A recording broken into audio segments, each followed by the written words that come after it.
Chitsauko chechina chaJoshua. Matombo 12 anomiswa paGirigari.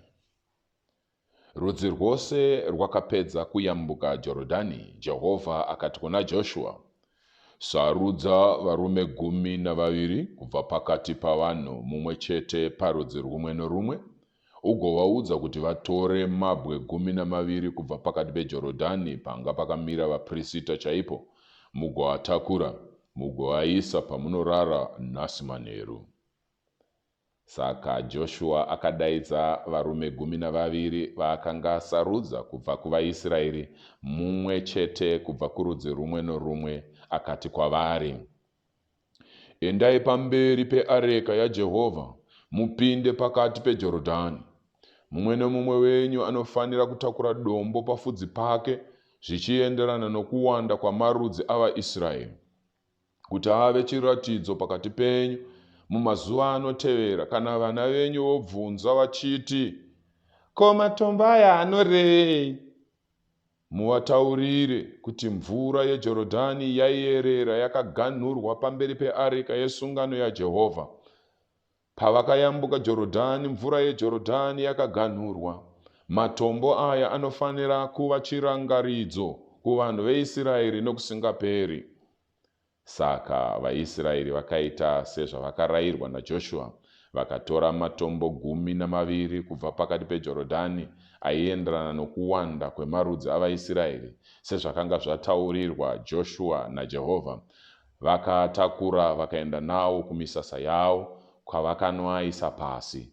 Joshua akamisa matombo 12 akanga ari pakati peJorodhani, pakanga pakamira vaprista vakanga vakatakura areka yesungano, uye achiripo nanhasi uno.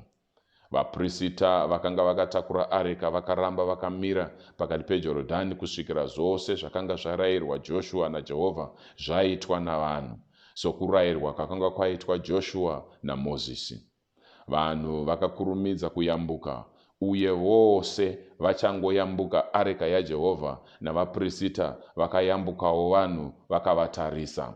Varume vokwaRubheni, vokwaGadhi nehafu yorudzi rwaManase vakayambuka vakatakura zvombo zvokurwa nazvo pamberi pavaIsraeri, sokurayirwa kwavakanga vaitwa naMozisi. Vanenge zviuru 40 vakanga vakatakura zvombo zvokurwa nazvo vakayambukira mhiri pamberi paJehovha, vakaenda kumapani eJeriko kundorwa. Pazuva iroro Jehovha akasimudzira Joshua pamberi pavaIsraeri vose, vakamuremekedza mazuva ose oupenyu hwake sokuremekedza kwavakanga vaita Mozisi. Zvino Jehovha akati kuna Joshua, rayira vaprista vakatakura areka yechipupuriro kuti vabude kubva muJorodhani. Saka Joshua akarayira vaprista achiti, budai muJorodhani.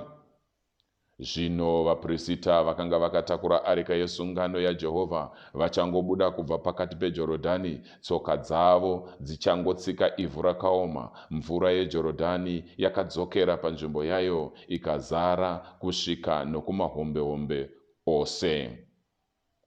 Pazuva re10 romwedzi wokutanga, vanhu vakabuda kubva muJorodhani vakavaka misasa paGirigari, pamuganhu wokumabvazuva eJeriko. Zvino Joshua akamisa matombo 12 paGirigari avakanga vatora kubva muJorodhani.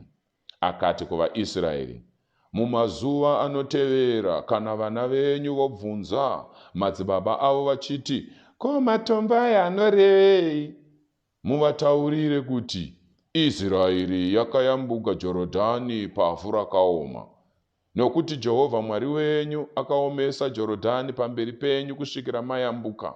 Jehovha Mwari wenyu akaita kuJorodhani sezvaakaita gungwa dzvuku paakariomesa pamberi pedu kusvikira tayambuka. Akaita izvi kuitira kuti ndudzi dzose dzapanyika dzizive kuti ruoko rwaJehovha rune simba, uye kuti vatye Jehovha Mwari wenyu nekusingaperi.